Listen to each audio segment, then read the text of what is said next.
iba't ibang mukha ng atletang Pilipino. Mas pinatindi, mas pinalakas, at mas pinaaksyon sa Match Point tuwing Sabado, 12:30 ng tanghali sa DZRH TV.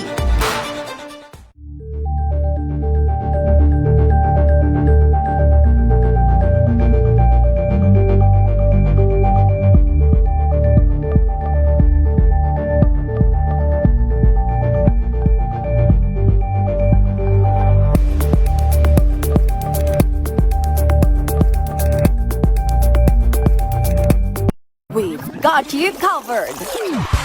From the hottest hits, exclusive interviews,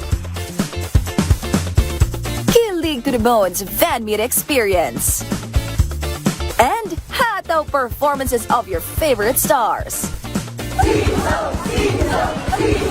Saturdays, 12 noon, dito lang sa DZRH TV.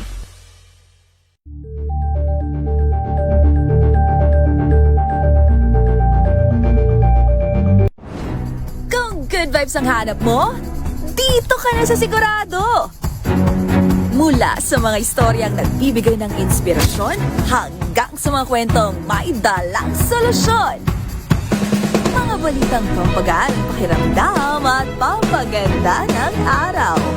Hindi lang ba sa good news, kundi the better news. Mula Lunes hanggang Biyernes, 1:00 ng tanghali sa DZRH TV.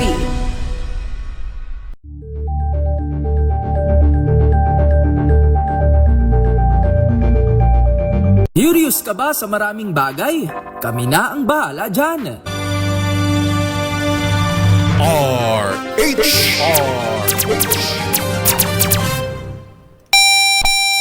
Pilipinas, 6 na minuto makalipas ang 12:00 ng tanghali.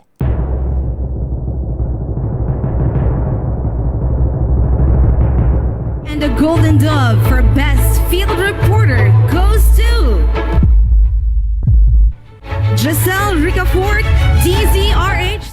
Ito na ang 28th KBP Golden Dove Awardee, Best Field Reporter, si Giselle Ricafort sa Rapido Hataw Balita Sunday Edition. Sa mga balitang kailangan mong malaman, unang-una sa mga balita, RH Rapido Hataw Balita mula sa MBC Radio News Center Manila. RH Rapido Hataw Balita sa mga balitang pambansa, lokal, internasyonal at iba pa. RH Rapido Hataw Balita. At ngayon, narito ang inyong mga tagapagbalita, Josa Cruzat, Giselle Ricafort sa RH Rapido Hataw Balita. RH Rapido Hataw Balita.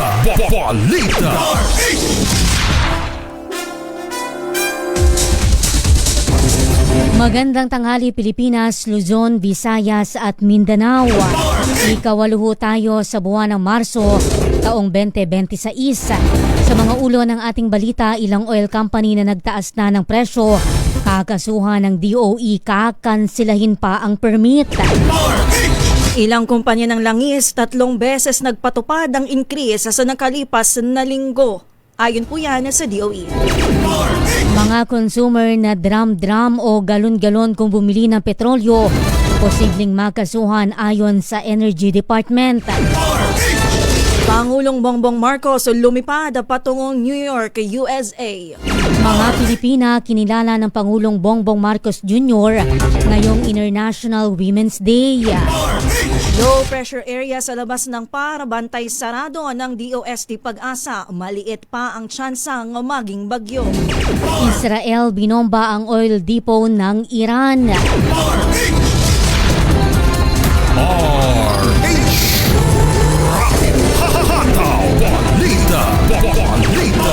Pilipinas, pinagkakansela na ho ni Department of Energy Secretary Sharon Garin ang permit ng ilang oil company na una nang nagtaas ng presyo sa mga produktong petrolyo. Sa panayam ho ng DZRH News, sinabi ng kalihim na kakasuhan din ang kagawaran bukas ang may mabibigat ng ebidensya. Ilang kumpanyaan niya ng langis yung 3 beses nang nagtaas ng presyo sa nagdaan na linggo lamang. Yung mga police, pati po mga mayors, pati yung DOE, DILG, at saka kung merong evidence na lalo na kung may mga picture na pinapakita na pinalitan sa isang araw, may iba dyan 3 beses pumalit sa isang araw.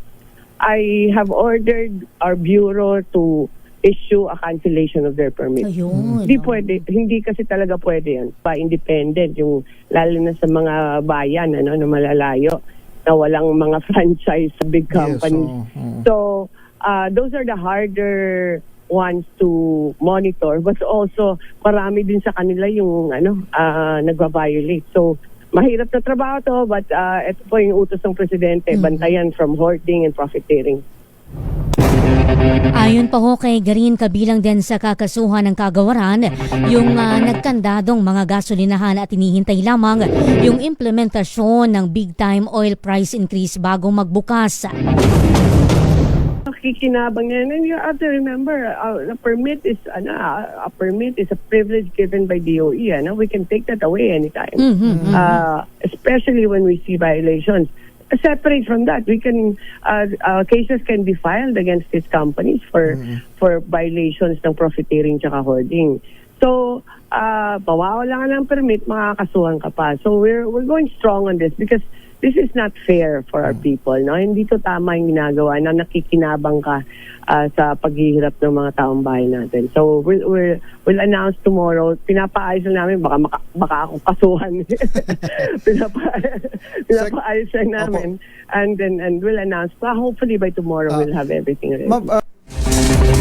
Sabi pa ho ng kalihim, maski yung mga consumer na drum-drum o galon-galon, kung bumili ng petrolyo, posible anyang masampulan malibang na lamang sa ilang sektor, kagaya ho ng mga magsasaka at fisher folk.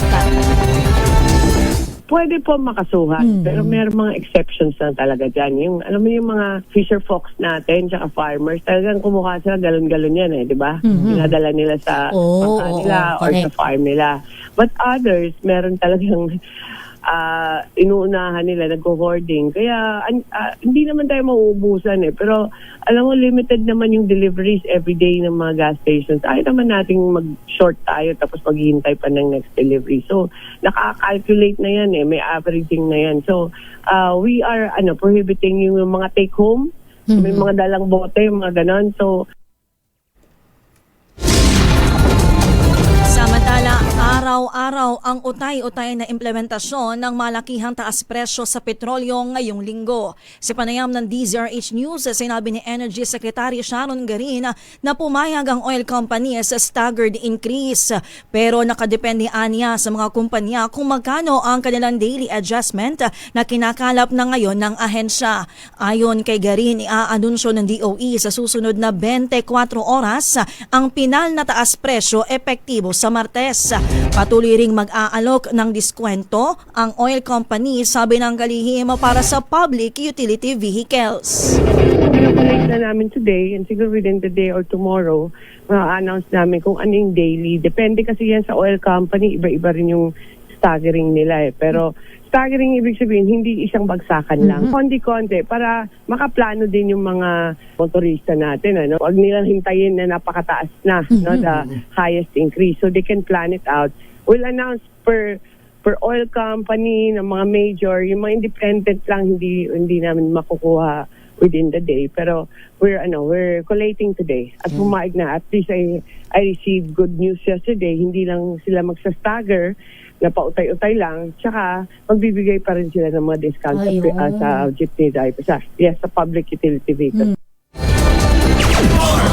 Hindi pa man ho ganap na inaanunsyo kung magkano Ramdam na yung biglaang pagsipa ng presyo ng petrolyo sa ilang gasolinahan dito yan sa Metro Manila maging sa mga karatig lalawigan.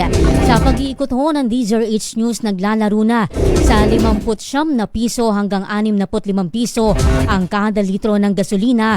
Depende pa sa klase yan. Habang pinakamalaki ang isinipa ng presyo ng diesel na naglalaro ho sa 60 hanggang 70 ang kada litro, depende rin sa klase. Samantala sa pagtaya ho ng mga oil industry sources, maglalaro sa 11 hanggang 13 piso ang kada litro sa dagdag ho o ang magiging dagdag sa gasolina, habang 21 piso hanggang 23 piso kada litro naman sa diesel, habang 33 hanggang 35 piso sa kada litro ng kerosene. Inaasahan ho na uutay-utayin yung pagpapatupad ng taas presyo ayon na rin sa anunsyo ng Energy Department. Nagbabala si Department of Energy Secretary Sharon Garin sa mga nagpatupad na ng taas presyo sa mga produktong petrolyo. Ayon kay Garin, hindi pa dapat nag-adjust ng presyo ang mga fuel station dahil katatapos lang ng price increase nitong Martes. Giit ni Garin, naka-high alert ang kapulisan laban sa mga nananamantala. Hinimok din ng kalihim ang publiko na i-report ang hoarding at sobrang pagpapatong ng presyo. Maraming netizens ang inirereklamo ang biglaang pagsipa ng presyo ng petrolyo na umaabot na sa halos 80 pesos per liter sa diesel habang hanggang 60 pesos per liter na sa gasolina. RH Rapido Hataw Balita Balita. Pilipinas ang ating oras, 12:16 ng tanghali.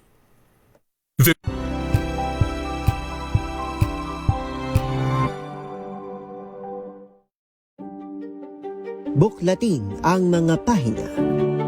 Pakinggan ang boses ng lipunan.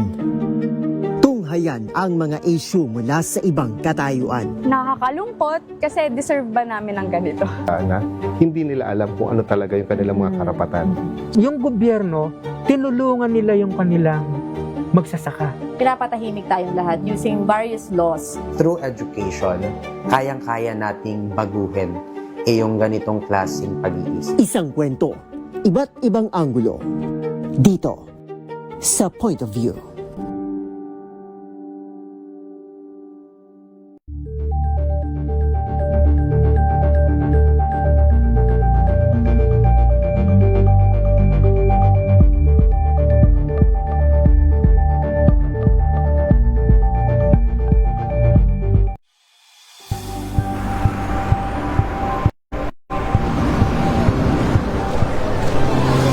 Mga eksperto dito lang sa Expert Opinion. Ito ang The Better News. TNVS, trending and isang kwento, iba't ibang anggulo. Dito sa Point of View. Bawat pananagutan ating tatalakayin dito sa Hoy, Bawal Yan.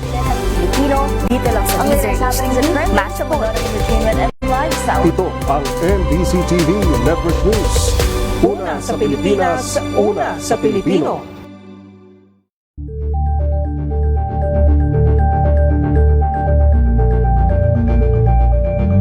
Maagang balitaan, maagang usapan sa mga issue at balita. Kasama si Kuya Angelo Palmones sa Magandang Umaga Pilipinas. Mula Lunes hanggang Biyernes.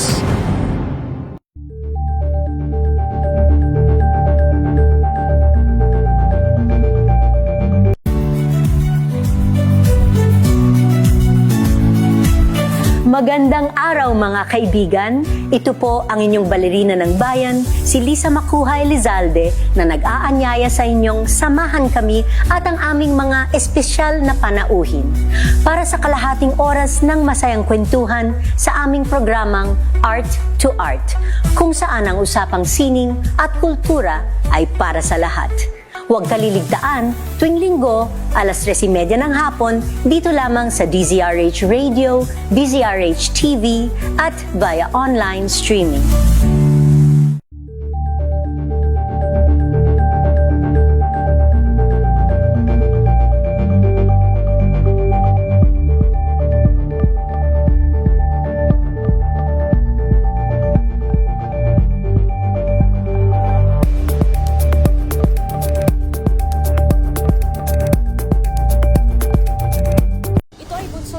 samantalang 17 individual na ang kanilang naaresto. Metro Manila Development Authority o MMDA ang No Contact Apprehension Policy o NCAP sa Metro Manila. Sa ang ilang mga dokumento ay peke. Hindi rin legal ang employment na ipinangako sa kanila. Sa mata ng batas, mananagot ang sangkot at may sala. Dahil sa bawat paglabag, may karampatang parusa. Alamin ang mga pananagutan sa likod ng mga bawal. Dito sa Hoy! Bawal Yan! Tuwing Sabado, alas 11:30 ng umaga. Dito lang sa DZRH TV.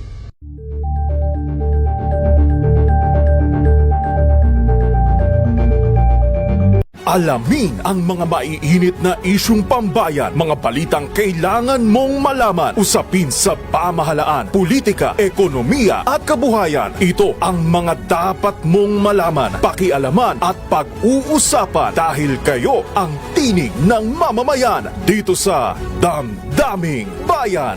Live sa DZRH Radio, DZRH TV at DZRH Digital. Kasama sina Lakay, Deo Macalma at Elaine Apit. Araw-araw, Lunes hanggang Biyernes. Damdaming Bayan.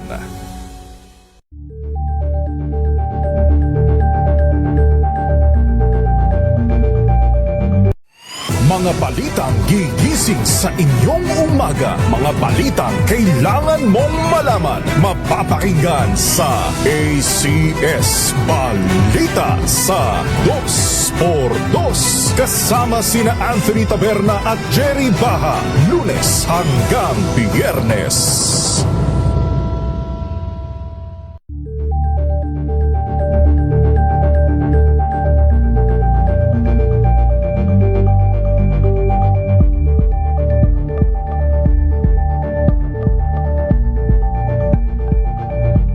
Tambalang Anthony Taberna at Jerry Baha ang gigising sa inyong umaga dahil lalatay ang humahagupit na diskusyon at komentaryo. Lunes hanggang Biyernes sa 2x2.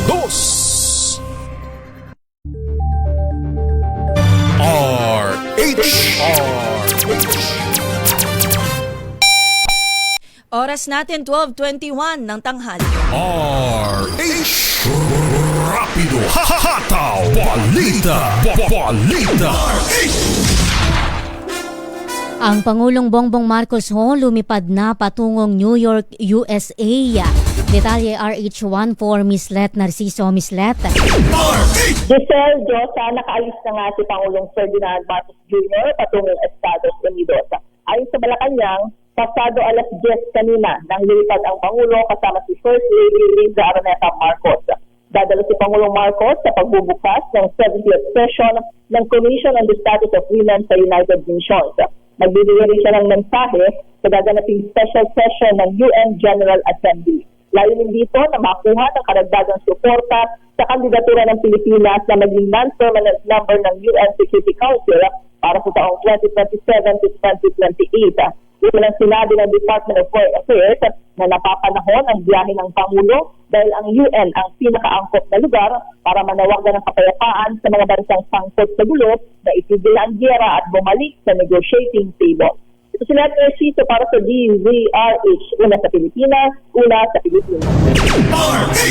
Full briefing sa kalagayan ng mga OFW sa gitnang silangan at mga hakbang ng gobyerno hihingi ng Kamara sa DFA at DMW.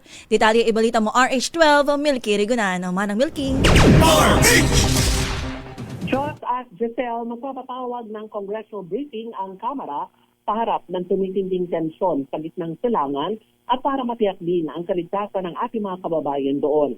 Ang House Majority Leader Sandro Marcos, inatasan ni House Speaker Faustino Dizon ang House Committee on Foreign Affairs at House Committee on Overseas Workers Affairs na magsagawa na ng joint briefing sa Miyerkules, March 11.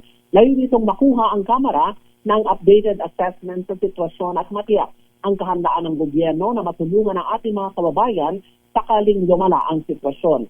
Sabi ni Marcos, imbitado sa briefing ang Department of Foreign Affairs, Department of Migrant Workers, at upang mga relevant agencies para magbigay ng updates. Kabilang ng mga Pinoy na nasa mga affected areas. Bukod ba dito ang kasalukuyang security conditions, contingency plans for assistance, evacuation o repatriation kung kinakailangan. Binigyan din ni Marcos mahalaga ang papel ng ating mga kababayan sa ibang bansa. Lalo't nakatutulong ito sa ating ekonomiya, tigit sa lahat, tungkulin ng pamahalaang tiyakin ng kanilang kaligtasan, lalo na sa panahon ng panganib at kaguluhan. Ako si News Regular Gulat para sa DZRH, una sa Pilipinas, una sa Pilipinas. Ang Iran military binalaan ho yung katabing rehiyon na paalisin yung anumang presensya ng Israel matapos bombahin yung isang oil refinery doon. Detalye Don Carlos Don. Giselle Josa binalaan ng Iran military ang katabi nitong rehiyon na Azerbaijan na alisin ang anumang Israeli presence sa kanilang teritoryo. Ito ay matapos bombahin ng Israel Defense Forces ang isang oil refinery sa Iranian capital na Tehran. Ang nasabing hakbang ay para protektahan hindi lamang ang kanilang rehiyon, kundi pati na rin sa proteksyon ng mamamayan at ng mga Islamic Iran. Sa iwalay na report ng Associated Press, ito ang unang beses na tinarget ng Israel ang isang civil industry facility.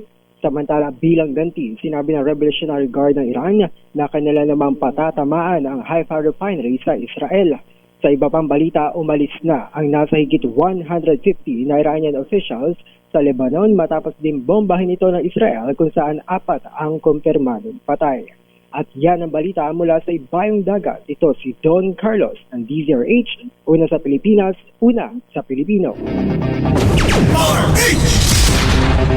Yun na pong ilang gasolinahan sa Nueva Ecija nagkakaubusan na ng supply ng diesel. Alamin natin ang report dyan mismo sa Nueva Ecija mula kay RH25, Grace Sansano. Grace? Yes, dahil nga sa patuloy na pagtaas ng presyo ng petrolyo, isa ngayon sa mga umaaray itong mga motorista ito sa bahagi ng Central Luzon. Sa pag-ikot ko, simula pa ng isang araw, ramdam na ramdam ang tindi at bigat na dalahin ng mga maraming mga driver, lalo na yung sa mga pampubliko. Sa Cabanatuan City na tinaguri ang tricycle capital of the Philippines, halos umabot na ng 60 ang presyo nito nga ng gasolina na kadalasan ginagamit ng ating mga tricycle driver. Kung ang tricycle driver umaaray dito sa bahaging ito ng Nueva Ecija, lalo na ang mga jeepney driver na kadalasan ang mga ginagamit na pampasada, syempre diesel yan. Kaya naman ang taas ng presyo ng diesel ngayon, matindi raw pahirap sa kanila. Si Mang Arnel pumapasada at halos nakaka 150 litro siya mula sa kanyang pagpasada sa San Jose City patungo ng Cabanatuan sa bawat araw. 20 pesos ang nakakaltas sa kanyang diesel. Kaya naman yung 400 kada araw ay nawawala pambigas na sana yun at pangbaon ng kanyang mga anak. Sa ngayon, pangunahing panawagan ng mga driver ng mga pampublikong sasakyan sa bahaging ito ay ang agad nang maipamahagi yung sinasabing fuel subsidies. Sa ngayon, pumapalo na hanggang sa 74 pesos ang presyo ng diesel, kung saan marami naman ng mga gasolinahan dito ang limitado na ang pagbebenta ng diesel. Habang sa gasolina, hindi naman ganun katindi ang bigat ng problemang dinadala ng ating mga buyer. So yan yung ating update. Ito si RH25, Grace Vera Sansano. Una sa Pilipinas, una sa Pilipino. Sa iba pa ho nating mga balita, PCSO GM Mel Robles at MMDA GM Nicolas Torre III na mahagi ho ng tulong sa mga nasunugan ho sa NIA Road sa Quezon City. Detalye RH5 Val Gonzalez Bal. Giselle, magkatuwang na namahagi ng tulong ang Philippine Charity Sweepstakes Office o PCSO at Metropolitan Manila Development Authority o MMDA sa mga pamilyang nasunugan sa NIA Road, Barangay Piñahan, Quezon City. 2,000 charity timba na naglalaman ng mga grocery at mga ready-to-eat foods ang ipinamigay ng PCSO, habang 100 modular tents naman ang ipinagkaloob ng MMDA. Ayon kay PCSO General Manager Mel Robles, inatasan siya ni Pangulong Ferdinand Bongbong Marcos Jr.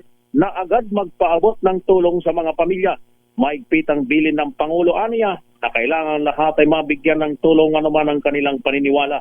Sa ngayon ay wala pang tiyak na matitirhan ang mga nasunugan na karamihan ay nasa mga evacuation centers habang ang iba ay nananatili sa tabi ng Nia Road. Ngayong araw din na ito, Giselle, ay sumugod ang lugaw team na pinamumunuan ni DCRH Service Public Service Director May Binauhan at nagpakain ng lugaw sa mga residente. Sa report ng Quezon City LGU, nasa halos 2,000 pamilya ang nawalan ng bahay ng sumiklab ang malaking sunog noong Biyernes ng gabi, kung saan isang residente ang namatay dahil sa atake sa puso. Ako si Val Gonzales, DCRH, una sa Pilipinas, una sa Pilipino. Rapido, hataw, balita. Ang ating oras, alas 12:30 ng tanghali.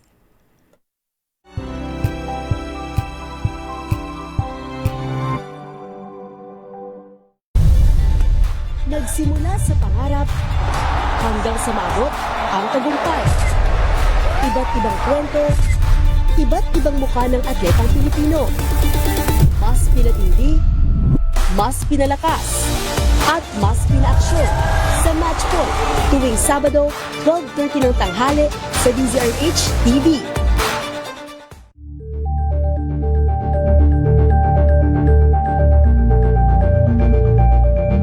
We've got you covered. From the hottest hits, exclusive interviews, kilig to the bones fan meet experience, and hataw performances of your favorite stars. Saturdays, 12 noon, dito lang sa DZRH TV.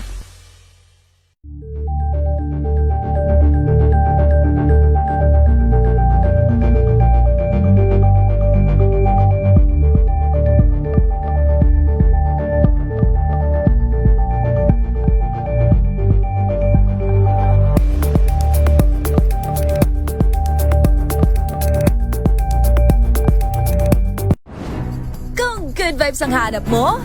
Dito ka na sa Sigurado! Mula sa mga istoryang nagbibigay ng inspirasyon hanggang sa mga kwentong may dalang solusyon. Mga balitang pampagaan, pakiramdam at pampaganda ng araw. Hindi lang ba sa good news, kundi the better news. Mula Lunes hanggang Biyernes, 1:00 ng tanghali sa DZRH TV.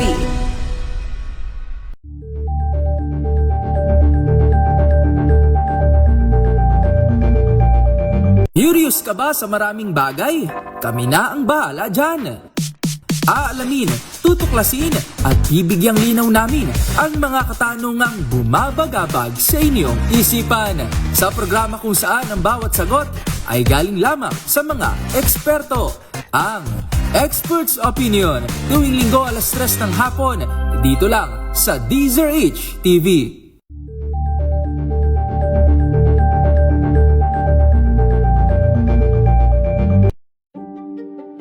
Buklatin ang mga pahina. Pakinggan ang boses ng lipunan.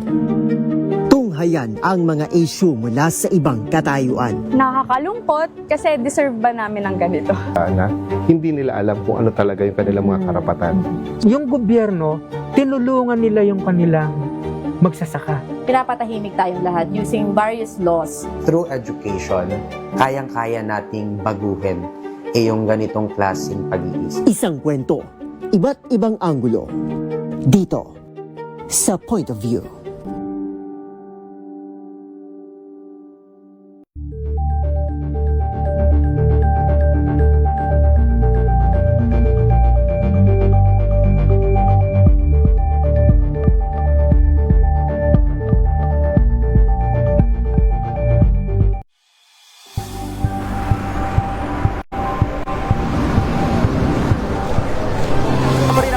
eksperto. Dito lang sa Expert Opinion.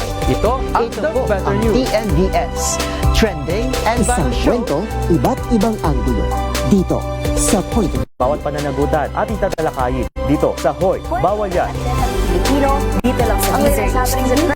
Matchable entertainment and lifestyle. Ito ang MBC TV Network News.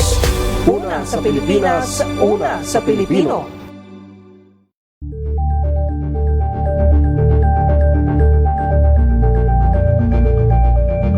Maagang balitaan, maagang usapan sa mga issue at balita. Kasama si Kuya Angelo Palmones sa Magandang Umaga Pilipinas. Mula Lunes hanggang Biyernes.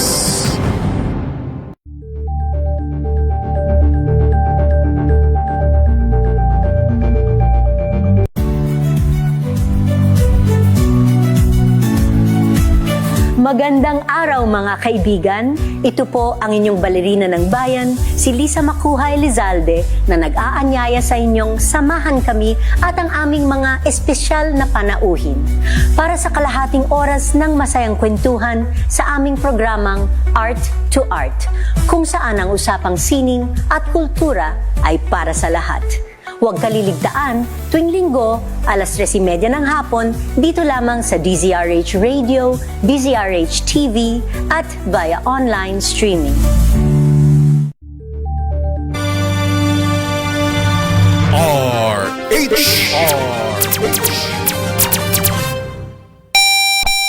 Pilipinas ang ating oras, 12:36 ng tanghali.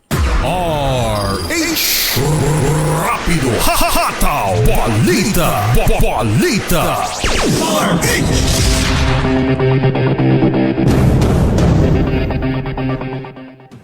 Yun daw pong mga manyak sa pera ng bayan dapat ding habulin at kondenahin. Ayon daw po yan sa grupong Lawyers for Commuter Safety and Protection o LCSP. Detalye ibalita mo RH5, Val Gonzalez. Val? Diyos, hindi umano dapat nahusgahan ang buong pagkatao at kakayahan ni Quezon City 4th District Congressman Jesus Bong Suntay nang dahil lamang sa hindi inaasahan nitong pahayag sa isang babae. Ito ang pahayag ngayon ni Atty. Ariel Inton ng grupong Lawyers for Commuter Safety and Protection. Kasabay ng panawagan na mayroon pang mas dapat na habulin, at ito ay ang mga kleptomanyak na nagnanakaw sa pera ng bayan. Ayon sa pinuno ng LCSP, kilala niya sa loob na ng mahabang panahon si Congressman Suntay at ang kanyang nasabi sa pagdinig niya sa Kongreso ay malayo sa tunay nitong pagkatao. Paglilinaw ni Atty. Inton, tama lang na panagutin sa kanyang inilabas na imahinasyon ng mambabatas, pero ipakita rin sana aniya ng publiko ang sama-samang galit sa maraming mambabatas na manyak sa pagnanakaw. Tinatawag siyang manyak. Mukhang meron pa rin tayong mga ibang klaseng manyak sa Kongreso na dapat ay ganun din ang ating pong gigil na maidemanda sila at panagutin. Ito yung mga kleptomanyak. Ito yung mga manyak ng kaban ng bayan na tila hindi na po sila nabubusog. Sana sa gigil po natin nung kay Congressman Bong Suntay na mapanagot siya dun sa kanyang imagination na nasabi niya, ganun din po yung mga manyak sa kaban ng bayan na ganun din ang gigil natin na gusto natin ng hostisya. Sina Inton at Suntay na kapwa mga abogado ay magkasabay na kapwa naging konsihal sa 4th District ng Quezon City noong dekada 90. Ako si Val Gonzalez, DZRH, una sa Pilipinas, una sa Pilipino. Dalawang grupo naman ho ng Moro Islamic Liberation Front nagbarilan diyan ho yan sa Mama Sapano, Maguindanao del Sur. Meron bang mga sugatan? RH19 June Di Makutak. June. Yes, Giselle Josa, namagitan na ang pwersa ng pamahalaan sa isa pang engkwentro na magkaparehong miyembro ng MILF itong Moro Islamic Liberation Front sa bahagi ng barangay Zapacan, Mama Sapano, Maguindanao del Sur. Sa layuning mapahupa ang girian, inilunsad ng joint elements ng PNP mula sa Mama Sapano, Raja Buhayan at Sharif Agwak.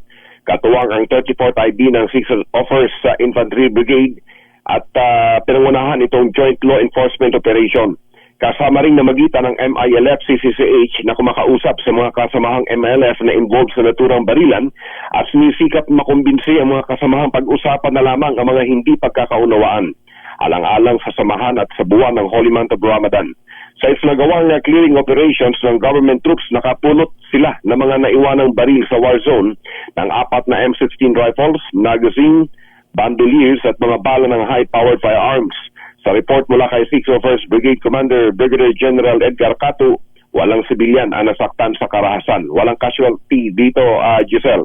Inihayag naman ni 6ID and JTF Central Commander Major General Vladimir Cagara, nakatutok ang JTF Central sa naturang mga armed confrontation sa pagitan ng kapwa MILF sa pakikipagtulungan sa local government units at iba pang law enforcement agencies upang mapanatiling ligtas ang mga inosenteng sibilyan na ngayon ay nag-perform ng fasting sa Holy Month of Ramadan.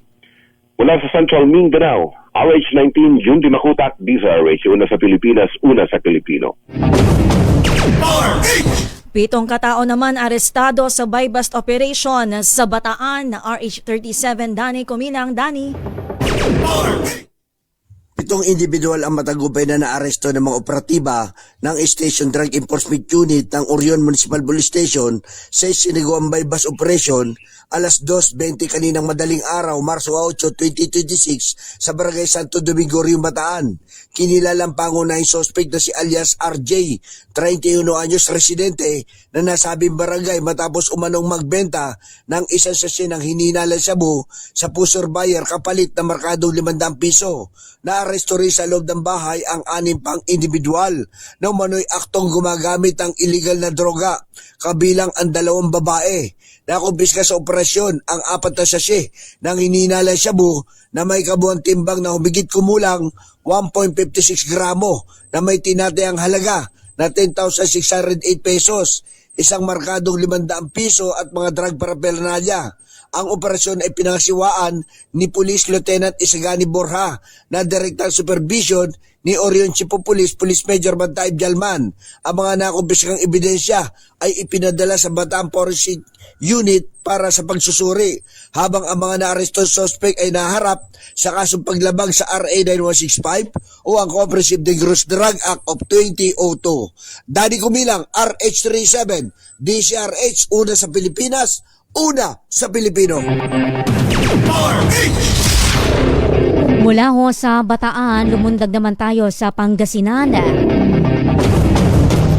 Isang street-level individual na drug personality arestado ho sa buy-bust operation sa bayan sa lungsod ng San Carlos. Detalye RH38, Freddy Fajardo. Freddy.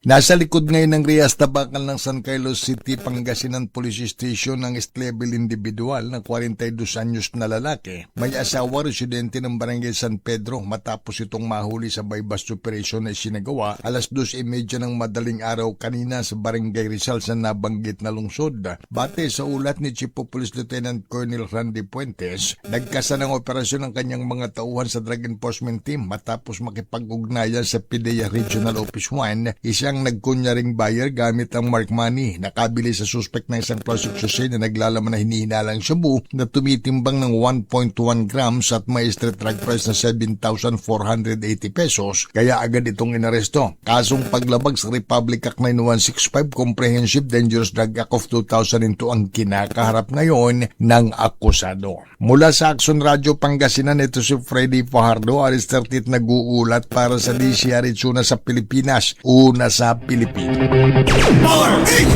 Magpapatupad ho ng fare adjustment ang Montenegro Shipping Lines Incorporated para sa mga pasahero at sa mga sasakyan simula March 23 ngayong taon. Ito ay dahil sa patuloy na pagtaas ng presyo ng langis na may kaugnayan pa rin ho sa nagpapatuloy na bakbakan sa pagitan ng Amerika, Israel at Iran.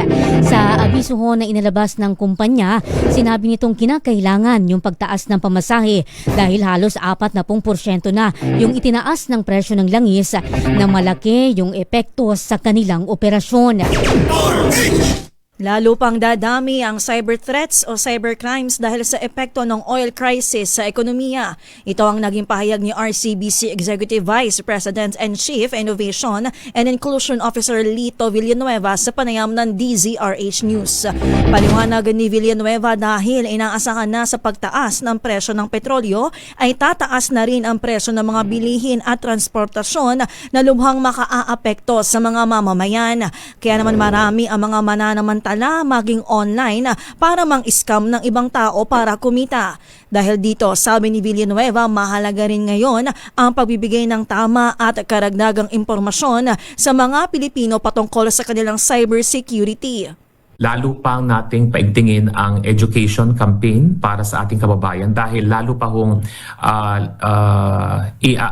abusuhin ng mga criminal syndicates ang krisis na nangyayari ngayon sa buong bansa at buong mundo. Uy, magsisimula na raw bukas yung pagpapatupad ng 4-day workweek sa ilang tanggapan ng nasyonal na pamahalaan. Ayon kay Pangulong Bongbong Marcos Jr., bahagi ito ng mga hakbang ng gobyerno para makatipid sa enerhiya at reserba sa gitna ng nagpapatuloy na tensyon sa gitnang silangan.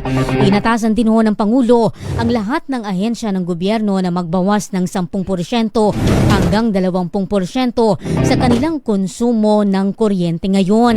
Kasabay nito, pansamantala ring ipinagbabawal yung mga non-essential na biyahe at aktibidad na maaari namang isagawa online. RH Rapido Hahataw Balita Balita. Pilipinas ang ating oras, 12:45 ng tanghali.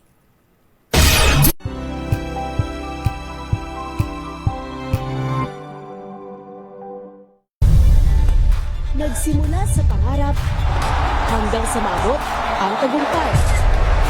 Iba't ibang kwento, iba't ibang mukha ng atletang Pilipino. Mas pinatindi, mas pinalakas, at mas pinaaksyon sa Match Point tuwing Sabado, 12:30 ng tanghali sa DZRH TV.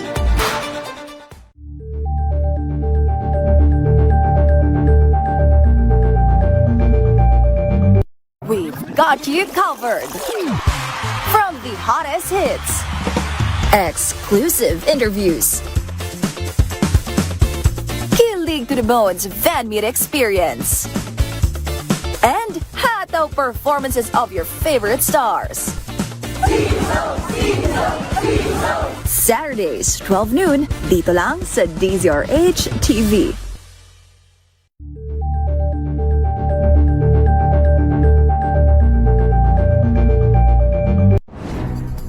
Good vibes ang hanap mo? Dito ka na sa Sigurado! Mula sa mga istoryang nagbibigay ng inspirasyon hanggang sa mga kwentong may dalang solusyon. Mga balitang pampagaan, pakiramdam at pampaganda ng araw. Hindi lang ba sa good news, kundi the better news. Mula Lunes hanggang Biyernes, 1:00 ng tanghali sa DZRH TV.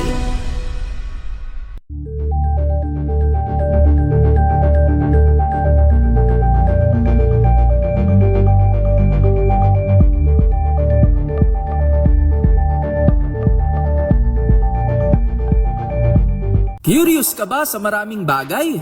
Kami na ang bahala dyan. Aalamin, tutuklasin at bibigyang linaw namin ang mga katanungang bumabagabag sa inyong isipan. Sa programa kung saan ang bawat sagot ay galing lamang sa mga eksperto. Ang Expert's Opinion tuwing Linggo 3:00 ng hapon dito lang sa DZRH TV.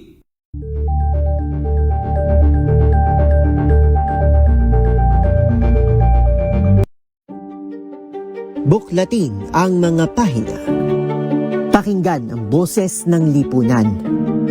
Tunghayan ang mga issue mula sa ibang katayuan. Nakakalungkot kasi deserve ba namin ng ganito? Na hindi nila alam kung ano talaga yung kanilang mga karapatan. Yung gobyerno, tinulungan nila yung kanilang magsasaka. Pinapatahimik tayong lahat using various laws. Through education, kayang-kaya nating baguhin yung ganitong klaseng pag-iisip. Isang kwento, Iba't ibang anggulo. Dito, sa Point of View.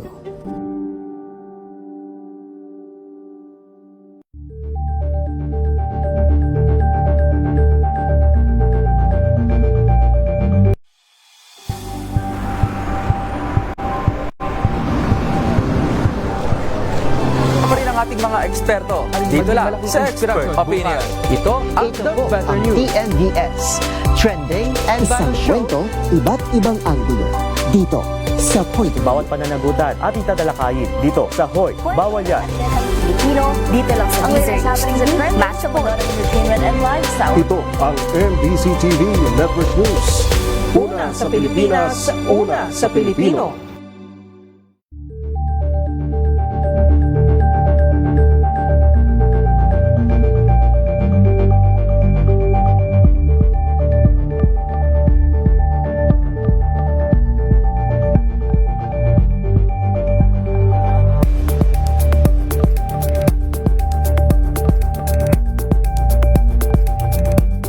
Maagang balitaan, maagang usapan sa mga issue at balita.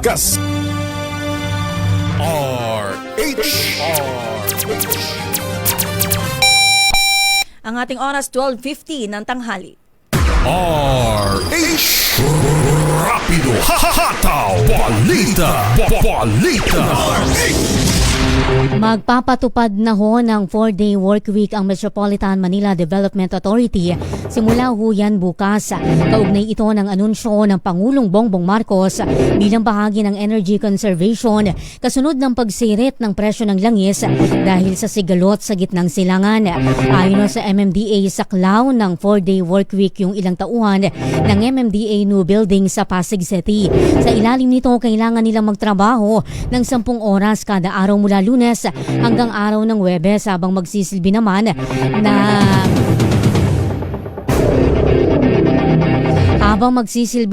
na rest day yung Biyernes hanggang Linggo. Samantala, itatakda naman daw sa 24 degrees Celsius yung office aircon doon habang kailangan namang patayin tuwing lunch break yung mga non-essential na mga electrical equipment at mga ilaw. Pwedeng mag-adapt ng flexible work arrangements ang mga pribadong kumpanya basta't may kasunduan ng employer at empleyado. Ayon sa DOLE, pinapayagan ng batas ang iba't ibang work rotation hanggat napagkakasunduan ito ng dalawang panig. Sabi ni Alvin Corrada, Director ng Bureau of Working Conditions ng DOLE, matagal nang may polisiya ang gobyerno para sa alternative at flexible work arrangements. Ilan sa mga paraan para maipatupad ang 4 na araw na pasok sa isang linggo ay ang pagpapahaba ng oras ng trabaho kada araw, basta't hindi lalampas sa normal na weekly workload ng empleyado. Maaari rin ang regular na 8 a.m. hanggang 5 p.m. na trabaho mula Lunes hanggang Huwebes, habang hybrid setup naman tuwing Biyernes.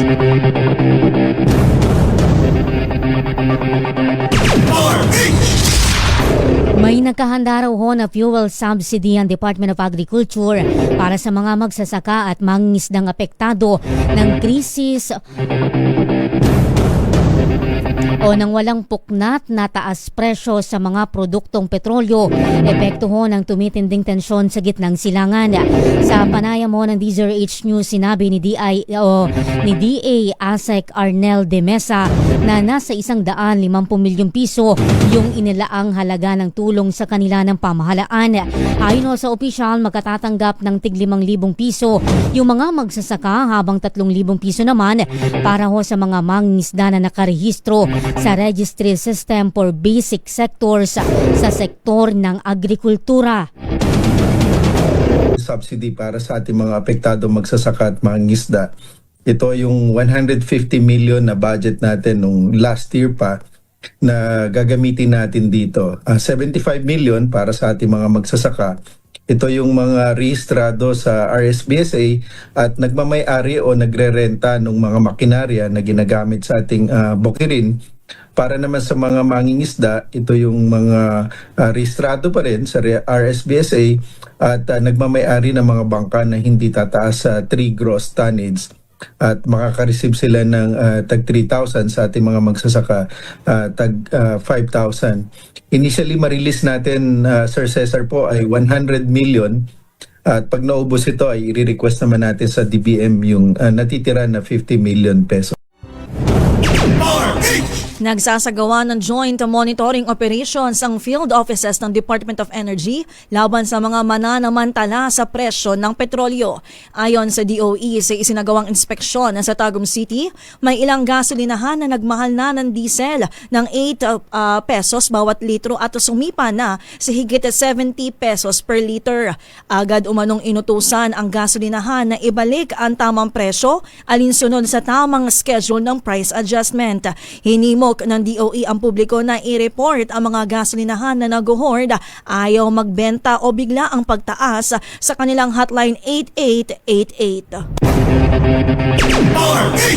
Nakabantay ho yung sandatahang lakas ng Pilipinas sa nangyayaring digmaan ngayon sa gitnang silangan, partikular sa kaligtasan ng mga Pilipino at mga aral na maaaring makuha mula doon. Iyan ho yung sagot ni AFP Chief of Staff General Romeo Browner Jr. nang tanungin ng Indian news outlet na first post sa sidelines ng multilateral conference nangyari ho sa India kamakailan. Ayon kay Browner, pangunahing interes ng sandatahang lakas yung kalagayan ng higit 2 milyong Pilipino na nagtatrabaho sa Gulf region. Pero maliban dito, sinusubukan umano ng hanay na makahugot ng mga leksyon sa gitna ng bakbakan ng alyansang Amerika at Israel laban naman sa Iran. Idineklara na ng Department of Migrant Workers bilang warlike operations area ang Strait of Hormuz, Persian Gulf at Gulf Oman na para sa mga seafarer. Itinaas ang alerto sa mga lugar mula sa dating high-risk area o high-risk area category kasunod ng lumalalang tensyon sa gitnang silangan. Ayon kay Secretary Hans Leo Kakdak, nilagdaan niya ang Advisory Number 11 Series of 2026 bilang pag-ayon sa pagpapasya ng International Bargaining Forum. Sa bisa nito, mayroon ng right to refuse sailing ang mga tripulanteng Pinoy bago pa maglayag sa nabanggitan ng mga lugar. Sakali namang masawi o magkaroon ng disability ang mga manggagawa, madodoble na ang kompensasyong matatanggapan ng kanilang pamilya. Sabihin to war risk zone, kaya't ang mga tripulanting Pilipino po, particular sa mga ship owners na nagdadala ng tripulanting Pilipino ay hindi po inaasahan na nandoon sa area na yon or else bigyan ng right to refuse sailing ang ating mga tripulanting Pilipino at hanggat maaari iwasan itong bahagi ng mundo na ito gawa ng napakadelikado po sa ngayon.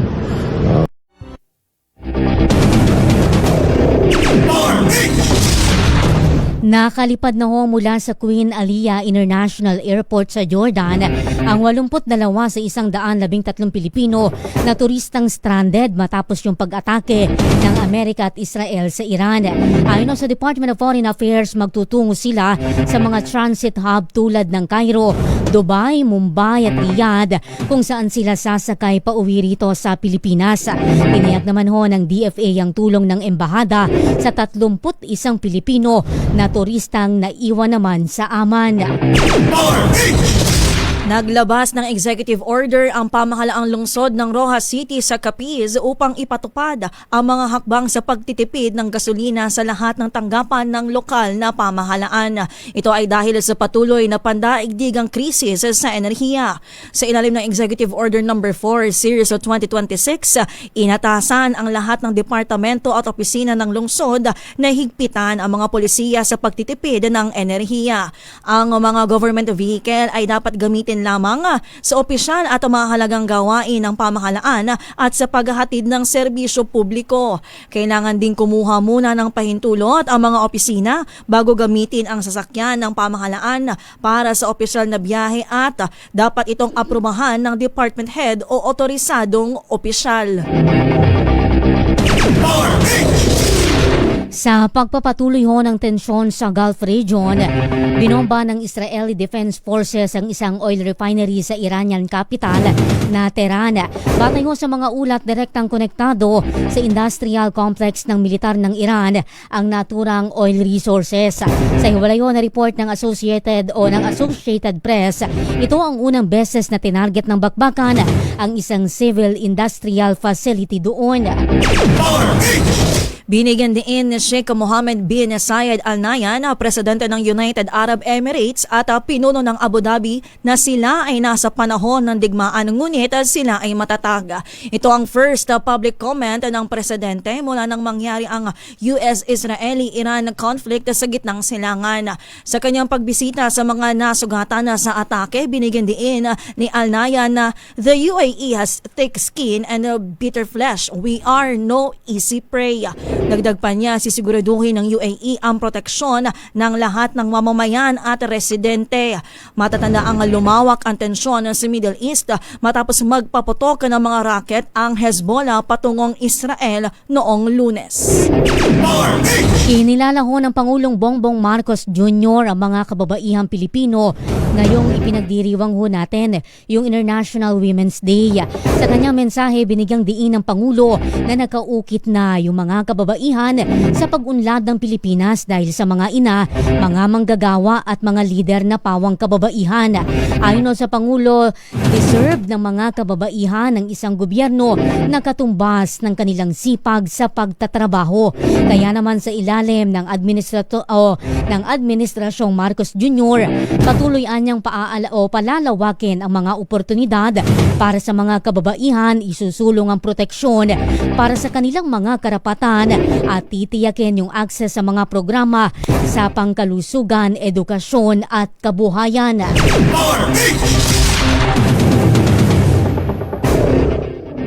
Nanawagan naman ng DOST Pag-asa na dapat paghandaan ng buong bansa ang posibleng matinding epekto ng El Nino. Sa panayam ng DZRH, sinabi ni Pag-asa Administrator Dr. Nathaniel Servando na tumataas ang tsansa na magdeklara ng El Nino simula sa buwan ng Hulyo.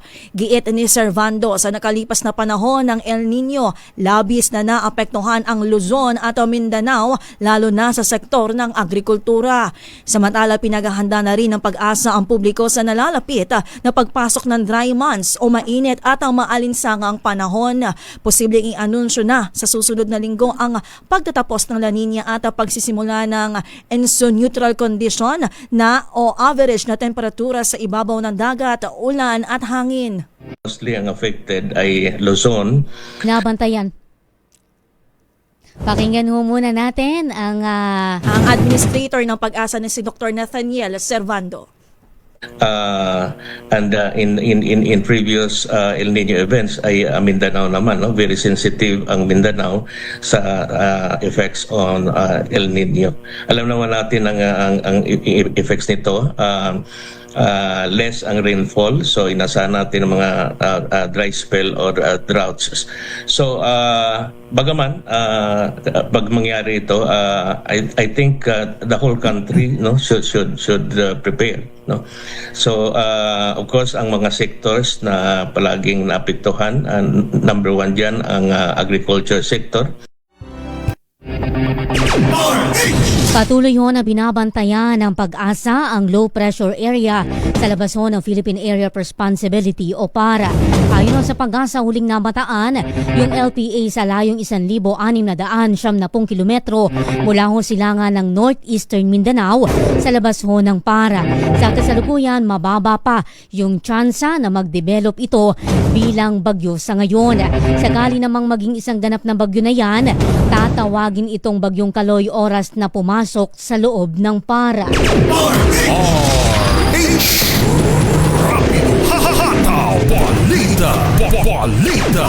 Balikan na ho natin ang mga ulo ng ating balita. Ilang oil company na nagtaas na ng presyo. Kakasuhan ho ng DOE, kakanselahin pa ang permit. Ilang kumpanya ng langis 3 beses nagpatupad ng increase sa nakalipas na linggo ayon sa DOE. Mga consumer na drum-drum o galon-galon kung bumili ng petrolyo, posible ring makasuhan ayon ho sa Energy Department. Pangulong Marcos Jr. lumipad patungon New York, USA. Mga Pilipina, kinilala ng Pangulong Bongbong Marcos Jr. ngayong International Women's Day. Low pressure area sa lamas ng PAR, bantay sarado ng Pag-asa, maliit pa ang tsansang maging bagyo. At Israel, binomba ho ang oil depot ng Iran.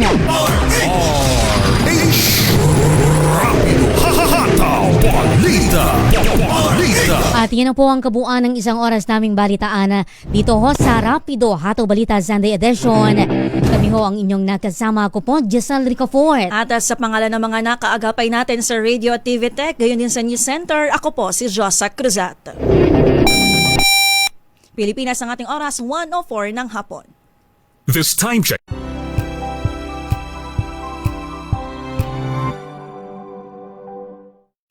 Mga balitang gigising sa inyong umaga. Mga balitang kailangan mong malaman. Mapapakinggan sa ACS Balita sa 2x2. Kasama sina Anthony Taberna at Jerry Baha. Lunes hanggang Biyernes.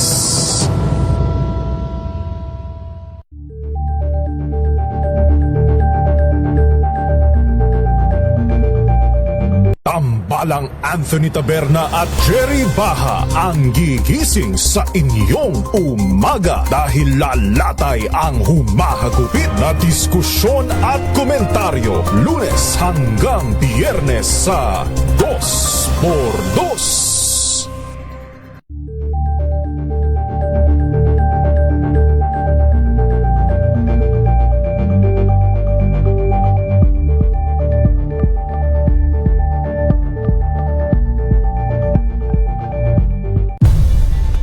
Nagsimula sa pangarap hanggang sa maabot ang tagumpay.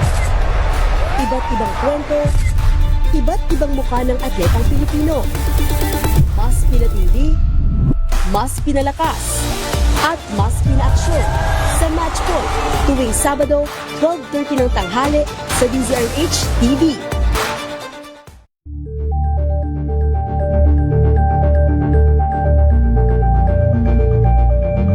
We've got you covered. From the hottest hits, exclusive interviews,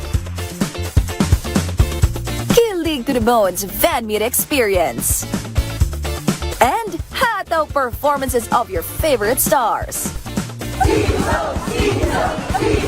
Saturdays, 12 noon, dito lang sa DZRH TV.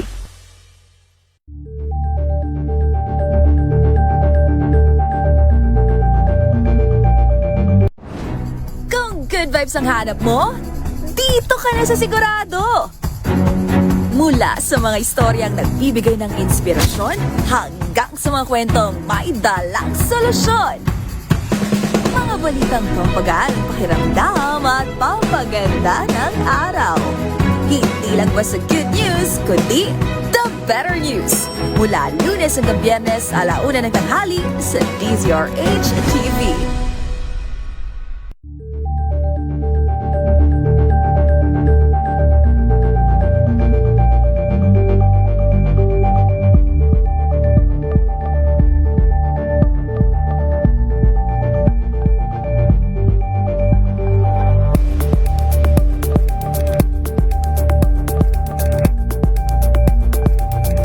Curious ka ba sa maraming bagay? Kami na ang bahala dyan. Aalamin, tutuklasin at bibigyang linaw namin ang mga katanungang bumabagabag sa inyong isipan. Sa programa kung saan ang bawat sagot ay galing lamang sa mga eksperto. Ang Expert's Opinion tuwing Linggo 3:00 ng hapon dito lang sa DZRH TV.